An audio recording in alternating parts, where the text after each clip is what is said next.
Whoever said you can't stop progress was obviously referencing the midsize SUV segment. For 2017, that axiom holds true. So, to better understand the latest crop of family-friendly midsizers, we gathered up a group of 6. And before you ask, the 2018 Chevrolet Traverse and Ford Explorers were not available yet. Okay, let's dive in. The newest kid on the block is the 2018 Volkswagen Atlas. As the Joey McIntyre of the group, we approached VW's first 3-row SUV with great curiosity. It turns out, Atlas is as big as the name implies. Behind the third row is a generous 20.6 cubic feet of space, expandable to 96.8 cubic feet of space with the rear seats folded flat. And I mean flat. With the seats up, even our leggiest editors found the second and third rows more than inhabitable. And yet, even without the optional 360-degree camera system, the Atlas remains perfectly parkable. This particular Atlas came with a 276 horsepower 3.6-liter V6 paired with an 8-speed automatic transmission. Even with the V6, our testers wished for a bit more horsepower. The 235 horsepower turbocharged 4-cylinder VW plans to introduce in late 2017 won't do anything to address our power lust, but fuel economy should see a boost. Speaking of, in our test, fuel economy was the Atlas's prime shortcoming. Albeit by a small margin, the Atlas proved least efficient in this group, returning slightly more than 20 mpg. Again, look to the upcoming 4-cylinder, fuel economy is a major concern. Wrapped in hulking bodywork, the reasonably priced Volkswagen Atlas is roomy yet manageably sized, drives well, and comes with standard Apple CarPlay and a boast-worthy 6-year, 72,000-mile bumper-to-bumper warranty. It might be the new kid, but the Atlas is hanging tough. I'm so sorry about that reference. Oh hey, it's the thoroughly revised 2017 GMC Acadia. For 2017, GMC radically rethought the Acadia's place in the universe. Smaller than the outgoing model, the new Acadia can be had in 3-row form, though our tester came in this 2-row layout. The Acadia's cabin earned praise for its material quality and practical design, but drew mixed reviews where aesthetics were concerned. Perhaps we should blame the elevated expectations created by the lovely Mazda CX-9. Post-overhaul, the Acadia also trails where roominess is concerned. Look at the specs, and if our Acadia had the third row that comes standard on the base trim, it would have ranked among the smallest in class. With that in mind, the GMC Acadia is best treated as a 5-passenger SUV that, when properly equipped and if required, can carry 2 extra bodies.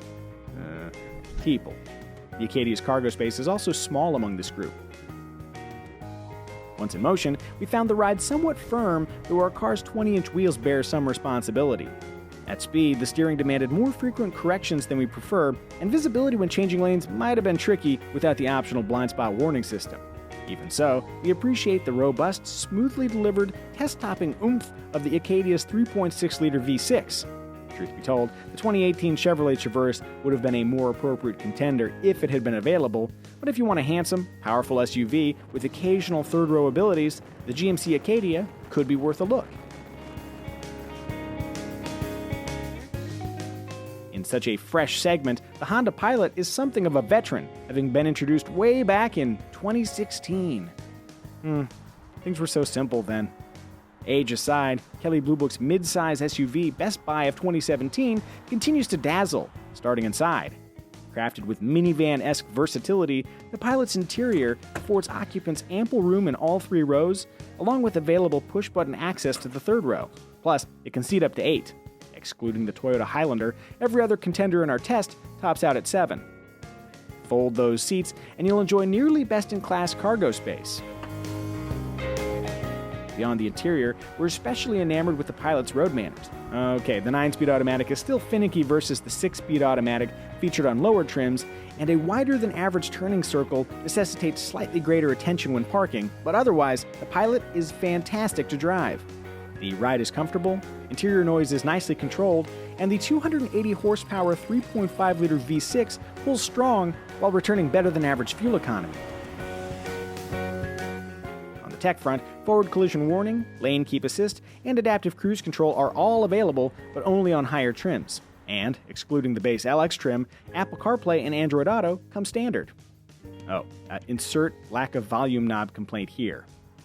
Minor quibbles aside, given its excellent driving demeanor, reputation for quality, strong resale values, and agreeable nature, the Honda Pilot is an essential line item on any SUV test drive list. Hey you. Do you like looking good and driving fast? You do? Well then, let me introduce you to the Mazda CX-9. You might have noticed, it looks gorgeous. Yeah, we noticed too.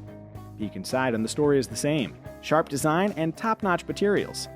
Complementing all this style are road manners that perfectly align with what we expect from Mazda. You know, precise steering, adept cornering, dynamic thrills, all that jazz. On the powertrain front, the 2.5-liter turbocharged 4-cylinder delivers a stout 310 pound-feet of torque for brisk off-the-line acceleration, while also returning up to 28 mpg on the highway, so says the EPA. Interestingly, even equipped with adaptive cruise control, heated leather seats, and navigation, this front-drive CX-9 was the least expensive vehicle in our test, with an MSRP of $41,810. Add in an extra $1,800 for all-wheel drive just to even things out, and it still would have undercut the rest of the field. Countering all its admirable qualities, third-row space is tight, space behind the third row is a scant 14.4 cubic feet, the ride is firm, and Mazda does not currently offer Apple CarPlay or Android Auto. A shame, because the infotainment system really is quite good. If the concept of buying a 3-row SUV fills you with soul-crushing existential dread, consider the CX-9 a lifeline to emotion-drenched, metaphorical shores. It's a mouthful. It's not the most practical 3-row SUV, but depending on your needs and wants, the Mazda CX-9 might just be practical enough. For 2017, the Nissan Pathfinder experienced a thorough reworking to strengthen its position in a very competitive segment. To start, the magic of direct injection helps the 3.5-liter V6 make an extra 24 horsepower and 19 pound-feet of torque versus the 2016 model, while maintaining last year's 22 mpg combined rating, a number that syncs with the 21.6 mpg seen during our test. The V6's extra power yields snappier acceleration and a 1,000-pound bump in tow capacity, landing at a class-leading 6,000 pounds. At almost 4,700 pounds, the Pathfinder is the heaviest entrant in our test. Nonetheless, its retuned chassis returned a pleasing ride and well-behaved cornering. For 2017, the Pathfinder's 5-star NHTSA rating can now be supplemented by optional automatic emergency braking and dynamic cruise control. Meanwhile, infotainment duty is now handled by the latest generation Nissan Connect, featuring a larger 8-inch display. It's a nice system that is woefully lacking Apple CarPlay and Android Auto.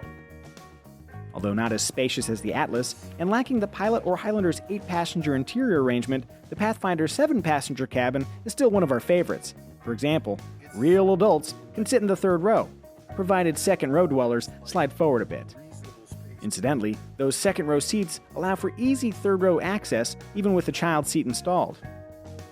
Aft of the third row lies a somewhat larger-than-average 16-cubic-foot cargo hold that's accessible via a newly optional foot-activated hatch. Drop the second and third rows, and there's a generous 79.8 cubic feet to work with. Though it's likely to trail its Honda and Toyota rivals where resale values are concerned, the Nissan Pathfinder remains an attractively priced SUV that delivers a strong hit of practicality. Rounding things out, we have the sweet, reliable Toyota Highlander. Like many of its competitors, the Highlander has been updated for 2017. Of note, a newly enhanced V6 combined with an 8-speed automatic transmission helps generate maximum performance and commendable efficiency. More specifically, our all-wheel drive tester sports an EPA rating of 20 city and 26 on the highway. Solid numbers that make the underpowered base 4-cylinder worth ignoring. On the road, most of our editorial team ranked the Highlander as having the most comfortable ride. At the same time, we appreciated its reassuring handling, supported by a standard suite of active safety aids, including lane departure warning, pre-collision braking, and adaptive cruise control.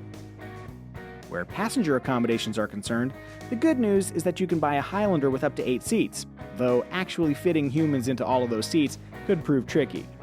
Cozy head and legroom means you'll probably want to save the third row for children. That said, more appealing quarters can be found in the first 2 rows, material quality is good throughout, and when lugging gear, the seats fold nearly flat with zero fuss. We especially dig the cabin's balanced approach to style and functionality. exemplified by a handy yet shapely in-dash storage shelf. Above that shelf lies an Entune infotainment system that is pleasantly simple to operate, but like a broken record, we have to say that Apple CarPlay and Android Auto are not offered in any Toyota vehicles. Still, with awesome resale values, Toyota quality, an easy driving disposition, and the ability to pull 8-passenger duty in a pinch, the Highlander is a worthy contender if you decide to conduct your own SUV comparison. And that is a rapid glance at our 2017 midsize SUV comparison. Swing by kbb.com for a more detailed look. And when you do, remember, these days, it's hard to buy a bad car, but it's easy to buy the wrong car. If you're in the market for an SUV or virtually anything else on wheels, Kelley Blue Book is here to help.